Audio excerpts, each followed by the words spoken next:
untuk membuktikan adanya satu hal yang bersifat TSM itu dalam prakteknya emang sulit. Dalilnya adalah berkaitan dengan suara yang dinolkan. Menurut saya ini adalah hitungannya adalah harus ada bukti ya Mhm. yang dikalkulasi gitu. Artinya kalau berkaitan dengan penghitungan selisih suara itu dalil-dalilnya harus satu angka yang konkret gitu.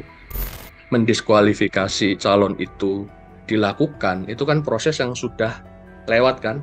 Mhm, Nah, terlambat begitu nah ya, Pak? itu ya sudah tidak, menurut saya agak sulit karena prosesnya sudah, proses tahapan itu sudah terlewati.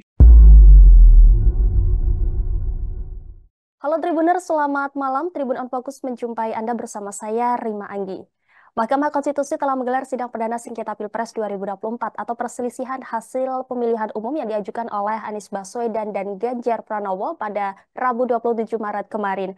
Kedua pasangan ini sama-sama tidak terima dengan keputusan Komisi Pemilihan Umum yang menyatakan Prabowo Gibran menang di Pilpres 2024. Ada beberapa tuntutan dari kedua paslon ini, yang mana tuntutan pihak Anies Baswedan maupun Ganjar Pranowo kemudian menuai polemik. Terkait tuntutan tersebut, saya akan membahasnya lebih detail bersama pakar hukum dari Universitas Airlangga Muhammad Syaiful Aris yang kini sudah tersambung bersama saya melalui Zoom. Halo Pak Aris, apa kabar? Alhamdulillah, kabar baik Mbak Rima. Baik, Pak Aris, terima kasih sudah bergabung dan menyempatkan waktunya berbincang dengan saya. Pak Aris, sebagai pengantar, bagaimana melihat sidang MK terkait sengketa Pilpres yang bahkan dihadiri langsung oleh kedua calon yang melayangkan gugatan? Ya, menurut saya eh, gugatan yang diajukan ke Mahkamah Konstitusi adalah sebuah langkah yang tepat gitu. Karena apa? Sebagai bagian dari tahapan proses akhir dari sebuah proses pemilu yang panjang, konstitusi sudah mengatur ya di dalam pasal 24C ayat 1 Undang-Undang Dasar kita itu hal yang sudah diberikan apa landasan konstitusi itu menyebutkan bahwa kewenangan yang dimiliki oleh Mahkamah Konstitusi adalah memutus perselisihan tentang hasil pemilihan umum itu. Jadi ini adalah satu langkah yang tepat untuk melihat apakah memang proses pemilu itu sudah dijalankan dengan betul dan hasilnya apakah memang sudah mencerminkan proses demokrasi. Jadi menurut saya ini langkah yang tepat gitu untuk melakukan upaya hukum di MK.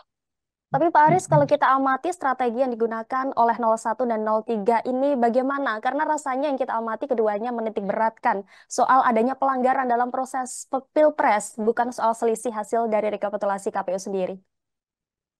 Iya, kalau yang saya pahami ya dalam konteks pembuktian sengketa hasil pemilu itu ada dua konsep gitu. Yang pertama adalah aspek yang dalam konteksnya disebut dengan aspek kuantitatif.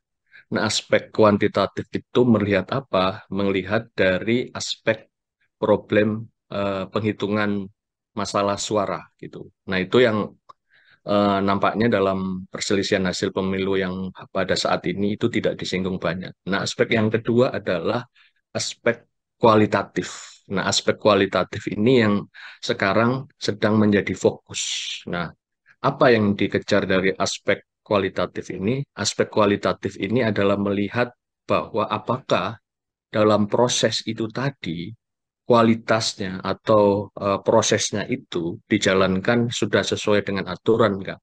Ataukah ada fakta-fakta besar yang mempengaruhi sehingga hasil dari pemilu itu dipengaruhi. Nah, ini yang kemudian nampaknya ingin dibuktikan lebih jauh adalah aspek kualitasnya itu. Itu Mbak Rima. Baik, tim hukum Anies ini bahkan meminta KPU menggelar pemungutan ulang Pilpres yang mana meminta Prabowo Subianto mengganti Gibran Rakabuming. Bahkan minta Gibran didiskualifikasi. Bagaimana Pak Aris membaca tuntutan ini? Ya, ini sebagai tuntutan yang tadi, karena menurut mereka ada proses dalam pencalonan itu, ada proses cacat hukum ya dalam proses pencalonan yang sudah diajukan. Nah, ini yang mau dibuktikan. Cuman kita kan belum tahu kan dalil-dalil apa yang masih dalam yang akan dibuktikan ke depan. Kalau kita baca dari draft gugatan yang diajukan dan bisa diakses dan beredar itu kan memang seperti yang Mbak Rima sampaikan. Nah, tinggal nanti kemudian pihak yang mendalilkan ini harus dapat membuktikan. Nah, dalam konteks pembuktian itu, eh, Mahkamah Konstitusi kan akan berpegang pada prinsip yang disebut dengan beyond reasonable gitu. Jadi ada suatu alasan yang cukup kuat dan kemudian harus ada bukti yang mendukung dan kemudian hakim di Mahkamah Konstitusi harus berpegang pada prinsip profesionalitas dan integritas gitu. Nah, kalaupun putusan yang seperti yang didalilkan oleh pemohon itu eh, dikuatkan oleh Mahkamah Konstitusi, ini menjadi satu hal yang memang setahu saya di Indonesia belum pernah terjadi gitu. Sehingga ini satu hal yang tadi tidak hanya menuntut dari aspek penghitungan selisih suara, tapi pada aspek yang kualitatif itu. Baik, Pak Aris, dalam paparannya ini tim hukum Anies juga menyeret nama Jokowi hingga Bansos dan menyebutkan bahwa Menteri Jokowi terlibat juga dalam penanganan, maksud kami pemenangan Prabowo Gibran. Seperti apa Pak Aris mengamati ini? Iya, jadi ini dalil yang digunakan oleh tim ini adalah menggunakan sistem apa pelanggaran yang disebut dengan TSM, terstruktur sistematif masif gitu. Nah, ini adalah satu konsep pelanggaran dalam pemilu yang memang diatur konteksnya itu dalam Undang-Undang 7 2017. Tetapi memang untuk membuktikan adanya satu hal yang bersifat TSM itu dalam prakteknya memang sulit gitu kan. Seperti kita ketahui, konsep TSM, terstruktur sistematis dan masif itu satu konsep pelanggaran pemilu dan pemilihan kepala daerah yang juga dulu belum dikenal dalam itu. Tetapi kemudian sejak ada sengketa itu diajukan ke Mahkamah Konstitusi dulu pada tahun 2008 berkaitan dengan pelaksanaan pemilihan kepala daerah di Jawa Timur. Kemudian konsep itu diambil dan dimasukkanlah ke dalam Undang-Undang 7 2017. Dan itu kemudian kerap kali kemudian dijadikan dasar apabila suatu peristiwa pelanggaran itu dilakukan dengan terstruktur tadi, melibatkan birokrasi, kemudian itu dilakukan tidak hanya dengan satu tempat, tapi satu tempat lainnya yang berkaitan, kemudian itu punya tujuan yang sama, nah itu yang disebut dengan TSM. Nah ini yang didalilkan. Tetapi lagi-lagi, setahu saya, untuk mendalilkan TSM ini adalah memang problem yang sangat kompleks gitu, karena me- mengaitkan satu fakta dengan akibat itu kemudian didalilkan dan itu berdampak itu memang bukan satu hal yang mudah gitu dan ini adalah satu tantangan yang luar biasa bagi pemohon untuk dapat membuktikan itu karena prinsipnya dalam konteks hukum acara Mahkamah Konstitusi ini kan apa prosesnya kan tergantung dari pembuktian para pihak sebagaimana para pihak itu mampu mendalilkan bukti dan argumentasi yang kuat, karena masing-masing pihak pasti akan mendalilkan bukti dari sudut pandang mereka. Nah, kemudian hakim MK akan menilai gitu, mana yang kemudian dalil-dalil dan bukti yang bisa diterima gitu. Itu Mbak Dina. Baik, kalau Pak Aris melihat sendiri bagaimana peluang dikabulkannya pemilu ulang tanpa Gibran? Ya, saya belum bisa menilai ya saat ini, karena ini kan baru tahap awal persidangan gitu kan. Ya. Nanti tentu apakah itu dikabulkan atau tidak, untuk saat ini saya menilainya masih sulit ini karena masih tahap awal gitu. Apakah itu kabulkan atau tidak agak sulit Mbak Rima untuk saat ini.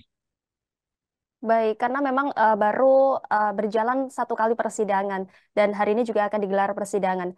Pak Aris, sementara itu dari Ganjar Mahfud justru meminta Pilpres diulang dan Prabowo Gibran tidak ikut serta, sehingga hanya diikuti oleh Anies, Muhaimin, dan Ganjar Mahfud. Dan Ganjar Mahfud ini mendalilkan penyalahgunaan kekuasaan menjadi pelanggaran utama di Pilpres 2024. Dalam gugatannya, Ganjar Mahfud juga menganggap suara Prabowo Gibran nol di semua daerah. Artinya tim 03 sama sekali tidak mengakui perolehan suara ini. Apakah hal ini sesuatu yang wajar, Pak? Atau ini dinilai berlebihan? Kalau dalilnya adalah berkaitan dengan suara yang dinolkan, menurut saya ini adalah hitungannya adalah harus ada bukti ya yang Mhm. dikalkulasi gitu. Artinya kalau berkaitan dengan penghitungan selisih suara itu dalil-dalilnya harus satu angka yang konkret gitu. Misalnya ada selisih suara, kemudian ada kecurangan atau ada manipulasi atau ada apa. Nah, angka-angka itu kalau dalam perselisihan angka itu dia harus sesuatu yang faktual gitu. Misalnya terjadi penambahan suara di mana, kemudian buktinya apa gitu kan, apakah ada selisih ini dan itu gitu. Nah, itu memang kalau dalam konteks perselisihan suara tadi itu harus dapat didalilkan gitu. Tidak menurut saya kalau hitungannya hanyalah satu hitungan yang dipukul rata itu agak kok susah konteksnya. Karena itu yang disebut dengan konteks yang tadi saya sebutkan adalah perselisihan berkaitan dengan kuantitatif. Nah, konteks perselisihan yang bersifat kuantitatif itu sebetulnya lebih meletakkan pada konteks penghitungan masalah suara. Nah, kenapa konteks penghitungan masalah suara itu dilihat lebih detail? Karena ini adalah asasnya adalah melihat dari aspek kepastian hukum. Aspek kepastian hukum itu kan untuk menunjukkan bahwa hasil yang sudah diperoleh itu ya suatu saat kan harus ada akhir, kata akhir kan, namanya proses itu kan harus ada final yang harus disebutkan. Nah, sehingga untuk hal itu maka penghitungan kalau yang dipersoalkan adalah hitungan suara harus ada dalil-dalil rigid dan bukti yang betul yang bisa mendalilkan perselisihan atau sengketa hasil suara dalam bentuk angka-angka gitu. Baik, Pak Aris, apakah secara detail permohonan dari Anies Ganjar, mulai dari bansos, keterlibatan Jokowi hingga pelanggaran yang dilakukan pemerintah ini dalam kaitannya adalah wewenang dari MK? Ya, kalau dilihat dari apa yang sudah saya sebutkan tadi, Mahkamah Konstitusi itu kan diberikan oleh mandat oleh Undang-Undang Dasar dalam pasal 24 C ayat 1 adalah Mahkamah Konstitusi, ya ini saya bacakan pasalnya ya. Mahkamah Konstitusi berwenang mengadili pada tingkat pertama dan terakhir yang putusannya bersifat final untuk menguji undang-undang terhadap Undang-Undang Dasar, kemudian memutus sengketa kewenangan lembaga negara yang kewenangannya diberikan oleh Undang-Undang Dasar, memutus pembubaran partai politik, dan memutus perselisihan tentang hasil pemilihan umum. Jadi kalau kemudian tadi yang disampaikan oleh Mbak Rima, apakah Mahkamah Konstitusi berwenang untuk mengadili hal tersebut? Menurut saya jelas sangat berwenang. Cuman lagi-lagi, apakah permohonan pemohon dikabulkan atau tidak, tentu ini nanti akan dilihat dari hasil proses pembuktian. Masing-masing apa saja buktinya itu sudah diatur di dalam hukum acara Mahkamah Konstitusi itu. Dan saya yakin para pihak dan para lawyer yang menjadi pemohon itu juga sudah bisa tahu itu. Karena itu satu regulasi yang sudah diatur dalam perundang-undangan kita. Baik, artinya kewenangan dari MK ini sesuai dengan apa yang digugatkan oleh kubu 01 dan 03. Jika yang dipermasalahkan soal suara, tapi kita melihat dari sini kan mereka mempermasalahkan soal bansos, keterlibatan Jokowi hingga pelanggaran yang dilakukan pemerintah. Ini gimana, Pak? Iya, betul. Jadi kita lihat bahwa perkembangan Mahkamah Konstitusi itu kan dulu dikritik hanya sebagai mahkamah Mahkamah kalkulator kalkulator. gitu. Ya. Nah, tetapi seiring perkembangan waktu, Mahkamah Konstitusi ini kemudian menunjukkan perannya yang tidak hanya sebatas itu, tidak hanya untuk Mhm, menghitung selisih suara. Di mhm. beberapa penyelenggaraan pemilu dan pemilihan kepala daerah sebelumnya, Mahkamah Konstitusi tidak hanya menghitung perselisihan angka gitu, tapi dia lembaga MK ini juga melakukan hal yang masuk dalam wilayah tadi. menilai quality of the process of demokrasi itu. Apakah proses penyelenggaraan prosesnya itu berjalan sesuai dengan aturan yang sudah diatur. Nah, dan kemudian pihak pemohon ini kita lihat bahwa kalau meminjam dari istilah yang saya sebutkan tadi adalah mengarah pada melihat apakah memang unsur TSM itu dilihatnya dan akan dibuktikan sehingga apa yang disampaikan oleh Mbak Rima tadi dalil-dalil yang seperti apa menggunakan bansos dan lain Mhm. sebagainya itu. Nah, apakah itu memang satu program yang dirancang jauh hari kemudian dia dikelola kemudian untuk tujuan tertentu. Nah, Hmm. tetapi ini memang dalam prakteknya yang saya tahu adalah untuk mendalilkan satu pelanggaran dalam pemilu ataupun pilkada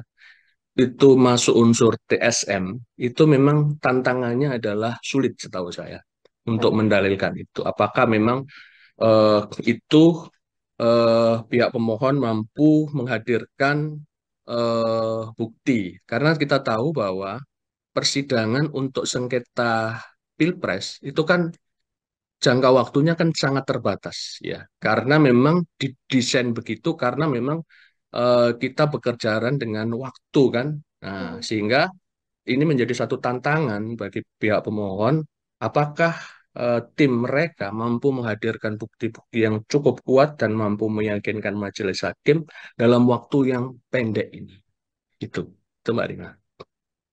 Ya, yang berat adalah bagaimana nantinya kubu penggugat ini bisa membuktikan dalilnya. Apakah Betul keinginan untuk betul. mendiskualifikasi berkemungkinan bisa dilakukan, Pak? Terus kondisi apa, bukti yang memungkinkan pendiskualifikasi ini bisa terjadi? Nah, kalau pandangan saya ya berkaitan Mhm. dengan diskualifikasi calon, memang diskualifikasi calon itu kita memang tahu ya dalam proses pencalonan kemarin kan ada putusan Mahkamah Konstitusi yang kontroversial gitu kan, yang Ya. berkaitan dengan usia calon presiden dan wakil presiden. Nah, tapi kemudian Mahkamah Konstitusi kan akhirnya sudah menentukan putusan dengan menambahkan syarat tertentu ya kan. Dan sampai hari ini, setahu saya, syarat itu adalah syarat yang diatur oleh berdasarkan putusan Mahkamah Konstitusi. Dan sampai saat itu syarat itu adalah satu putusan yang sifatnya adalah masih final dan belum ada perubahan itu. Nah, seperti kita ketahui bahwa apapun ya dalam konteks sisi hukum itu kan pada selayaknya dia dianggap benar sampai ada pembuktian sebaliknya. Dan untuk saat ini ketentuan itu dalam konteks hukum di Indonesia itu masih berlaku gitu. Dan ketika hukum itu berlaku, kemudian ada tindakan yang dilakukan berdasarkan atas tindakan itu, maka tindakan dari pemerintah, termasuk tindakan dari KPU itu dengan dasar itu, ya secara yuridis, yaitu bisa dianggap ada tindakan ada dasar hukumnya. Nah, ketika tindakan itu ada dasar hukumnya, maka itu dianggap satu tindakan yang sah gitu. Nah, ketika didiskualifikasi, nah kalau toh Mahkamah Konstitusi katakanlah dalam hal yang sisi lebih jauhnya melakukan diskualifikasi, maka sebetulnya pada lazimnya putusan itu kan dia berlaku sejak diputuskan. Dia tidak bisa berlaku surut mundur ke belakang itu. Nah, kalau apa Mendiskualifikasi. mendiskualifikasi calon itu dilakukan, itu kan proses yang sudah lewat kan. Mhm. Nah, Terlambat begitu nah ya, itu Pak? ya sudah tidak menurut saya agak sulit karena proses tahapan itu sudah terlewati gitu. Itu. Tapi kalau melihat kemungkinan-kemungkinan, ini kondisi atau bukti apa ya, Pak, yang bisa untuk mendiskualifikasi ini terjadi?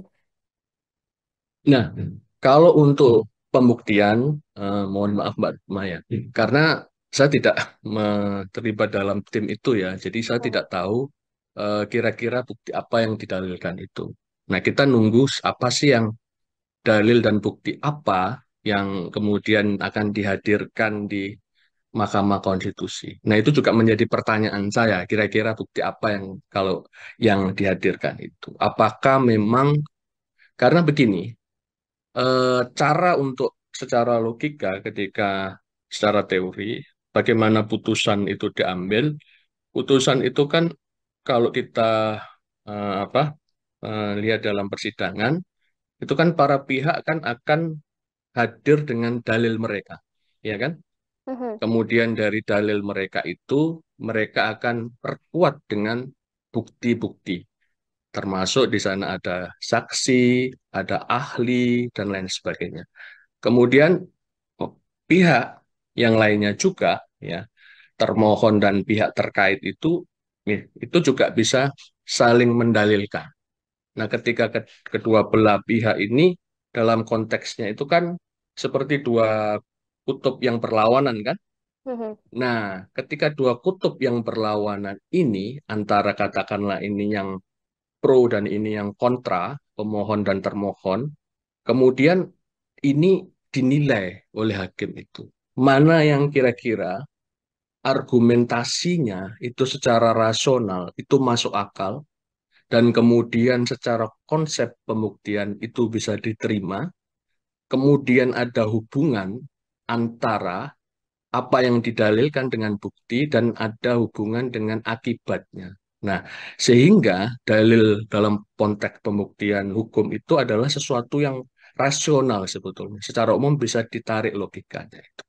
Nah, kalau kemudian masing-masing pihak bisa mendalilkan itu, misalnya pemohon bisa, oh ini ternyata ada yang disebut dengan TSM. Nah, Mhm. kemudian ada dalil yang cukup beralasan, ada dasar hukumnya yang kuat, kemudian ada bukti-bukti yang bisa dibawa ke Mahkamah Konstitusi, kemudian, nah itu yang bisa dinilai oleh majelis hakim di persidangan Mahkamah Konstitusi itu.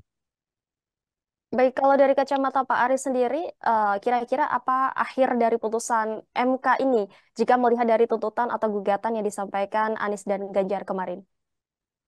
Ya, kalau secara teori ya, kalau kita lihat di dalam, saya cek dulu bahwa kalau eh,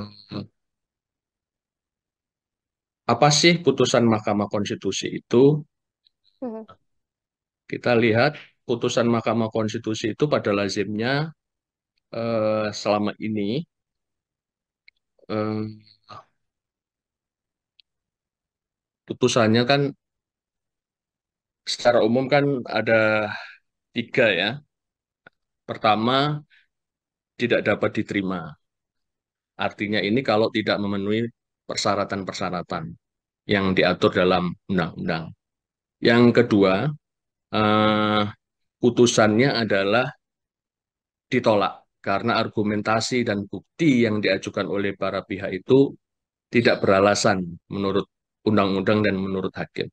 Nah, kemudian yang ketiga, potensinya adalah eh, putusannya menyatakan bahwa apa yang didalilkan oleh pemohon itu dikabulkan dengan alasan ya tadi seperti apa yang dimohonkan itu. Nah, ini apa yang didalilkan atau apa yang dimohonkan oleh eh, pemohon itu eh, bisa ini. Nah, ada beberapa pengalaman ya kalau kita lihat beberapa belajar dari yang putusan-putusan yang lalu itu apa. Misalnya hasil putusan Mahkamah Konstitusi itu memerintahkan untuk melakukan rekapitulasi suara yang benar. Kemudian yang kedua misalnya memerintahkan pelaksanaan penghitungan suara ulang. Kemudian ada yang memerintahkan pemungutan suara ulang. Dan ada juga yang mendiskualifikasi calon ya. Nah, Mhm. sehingga kalau kita lihat menurut saya apakah apa putusan akhir dari Mahkamah Konstitusi kalau dilihat dari saat ini nampaknya menurut saya masih agak sulit untuk memprediksi karena memang ini baru satu proses awal gitu. Nah, semua apa yang saya sampaikan tadi, tiga jenis putusan itu semuanya menurut saya masih terbuka gitu peluangnya. Itu Mbak Rima. Oke, sebagai closing statement Pak Aris, menurut Pak Aris sendiri, putusan ideal dari Mahkamah Konstitusi nantinya seperti apa yang kemudian nantinya bisa diterima oleh semua pihak? Tentu putusan MK nanti kalau saya berkeyakinan agak sulit untuk diterima semua pihak gitu. Mhm. Karena pasti ada pihak yang merasa dirugikan, ada yang merasa diuntungkan. Tetapi menurut saya, putusan Mahkamah Konstitusi untuk saat ini memang tidak didesain untuk memuaskan seluruh pihak, karena memang posisinya adalah sekarang adalah perselisihan hasil akhir dari proses pemilu kita yang panjang. Nah, sehingga yang penting adalah Mahkamah Konstitusi, majelis hakimnya itu bekerja secara profesional, berdasarkan pada etika profesi, berdasarkan pada peraturan perundang-undangan, dan memang mereka bekerja secara mandiri yang berintegritas. Itu yang jauh lebih penting. Apapun hasilnya dari putusan Mahkamah Konstitusi, karena kita negara hukum dan konstitusi kita sudah mengatur demikian, tentu kita sangat berharap MK ini, karena MK ini akan menjadi taruhan nanti. Kepercayaan MK yang sempat beberapa waktu yang lalu itu menjadi pertanyaan, nah sekarang akan menjadi pertaruhan. Apakah MK bisa mengembalikan kepercayaan publik atau tidak. Sehingga yang lebih penting adalah marilah kita bersama-sama mendukung MK itu bekerja secara profesional sesuai dengan etika profesi mereka. Itu Mbak Rima. Baik, kita juga sama-sama akan mengawal jalannya persidangan PHPU Pilpres ini dan diharapkan apapun keputusan nantinya semua juga bisa menerima begitu ya Pak. Maksimal 30 hari ke depan atau 22 April mendatang sudah ada putusan hasil persidangan di Mahkamah Konstitusi. Terima kasih Pak Aris atas waktunya dan kebersamaannya hari ini. Semoga kita bisa berbincang di lain kesempatan. Demikian Tribun On Focus hari ini. Saya Rima Anggi berserta kru yang bertugas pamit undur diri. Terima kasih dan sampai jumpa di Tribun On Focus selanjutnya. Download Tribun X sekarang. Menghadirkan lokal menjadi Indonesia.